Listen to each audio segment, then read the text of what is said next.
হজরত মোহাম্মদ মুস্তফা সাল্লাল্লাহু আলাইহি সাল্লাম এর ইন্তেকালে বিল্লাল রাদিয়াল্লাহু তাআলা আনহু প্রায় পাগলের মতো হয়ে গেলেন। তিনি ব্যাগ গুছিয়ে চলে যাচ্ছেন। সাহাবীরা তাকে এ বিষয়ে জিজ্ঞাসা করলে তিনি বললেন, যে দেশে মহানবী সাল্লাল্লাহু আলাইহি ওয়াসাল্লাম নেই আমি সেখানে থাকব না। এরপর তিনি মদিনা ছেড়ে দামেস্কে চলে যান। কিছুদিন পরে বিল্লাল রাদিয়াল্লাহু তাআলা আনহু স্বপ্নে দেখলেন যে মহানবী সাল্লাল্লাহু আলাইহি ওয়াসাল্লাম তাকে বলছেন, হে বিল্লাল রাদিয়াল্লাহু তাআলা আনহু, তুমি আমাকে দেখতে আসো না কেন? এ স্বপ্ন দেখে তিনি মহানবী সাল্লাল্লাহু আলাইহি ওয়াসাল্লামের রওজা মুবারক দেখতে মদিনার উদ্দেশ্যে রওনা হন। বিল্লাল রাদিয়াল্লাহু তাআলা আনহু এর আগমনের খবরে মদিনাবাসী আনন্দে আত্মহারা হয়ে যায়। বিল্লাল রাদিয়াল্লাহু তাআলা আনহু হলেন মহানবী সাল্লাল্লাহু আলাইহি ওয়াসাল্লামের নিযুক্ত মুয়াজ্জিন।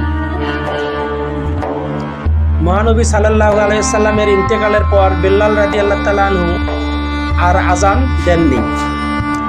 তার কণ্ঠে আজান শুনতে সাহাবীরা ব্যাকুল হয়ে আছেন। তারা তাকে আজান দিতে বললে তিনি বলেন যে তিনি পারবেন না।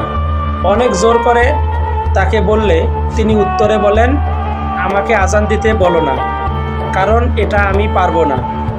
আমি যখন আজান দেই তখন আল্লাহু আকবার বলার সময় আমি ঠিক থাকি, আশহাদু আল্লা ইলাহা ইল্লাল্লাহু বলার সময়ও ঠিক থাকি, আশহাদু আন্না মুহাম্মাদুর রাসূলুল্লাহ বলার সময় মসজিদের মিম্বারের দিকে তাকিয়ে দেখি যে মহানবী সাল্লাল্লাহু আলাইহি সাল্লাম বসে আছেন।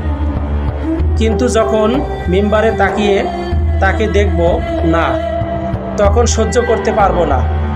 কিন্তু তবুও সাহাবীরা জোর করলো। অবশেষে হাসান ও হুসাইন রাদিয়াল্লাহু তাআলা আনহু এসে তাকে জোর করলেন। তিনি রাজি হন। তার আজান শুনে সকল সাহাবীরা চোখে পানি এসে যায়। কিন্তু আজানের মাঝেই বিল্লাল রাদিয়াল্লাহু তাআলা আনহু বেহুশ হয়ে পড়ে যান। তাকে সকলেই ধরে নিয়ে যান। পরে জ্ঞান ফেরার পর তিনি সকলকে বলেন, আমি যখন আজান দিচ্ছিলাম তখন আল্লাহু আকবার বলার সময় আমি ঠিক ছিলাম, আশহাদু আল্লা ইলাহা ইল্লাল্লাহু বলার সময়ও ঠিক ছিলাম, কিন্তু আশহাদু আন্না মুহাম্মাদুর রাসূলুল্লাহ বলার সময় মসজিদের তাকিয়ে দেখি যে মহানবী সাল্লাল্লাহু আলাইহি সাল্লাম আজ সেখানে বসে নেই। এ দৃশ্য আমি সহ্য করতে পারলাম না, তাই জ্ঞান হারিয়ে পড়ে গেলাম।